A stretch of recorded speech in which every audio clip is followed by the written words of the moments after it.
गांव में एक पुराना कुआं था। उस कुएं की विशेषता ये थी कि वह केवल एक ही इच्छा पूर्ति करने वाला था।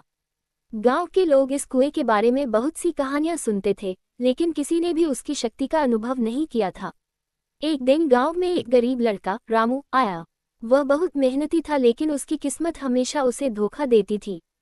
रामू ने सुना था कि गांव के कुएं में जादू है और वह इसे देखने गया। कुएं के पास पहुंचते ही उसने सोचा, अगर यह सच है तो मैं अपनी मां का इलाज करवाना चाहता हूं, क्योंकि वह बहुत बीमार है। रामू ने कुएं के पास खड़े होकर अपनी इच्छा व्यक्त की।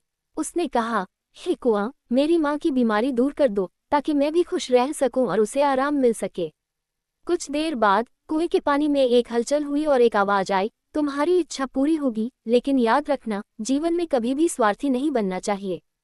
रामू को विश्वास नहीं हुआ, लेकिन घर लौटते समय उसे एहसास हुआ कि उसकी मां की तबीयत बेहतर हो रही थी।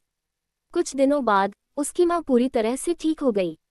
रामू ने कुएं का आभार व्यक्त किया और एक वचन लिया कि वह कभी भी स्वार्थी नहीं बनेगा। वह अपनी मां के साथ बहुत खुश रहने लगा और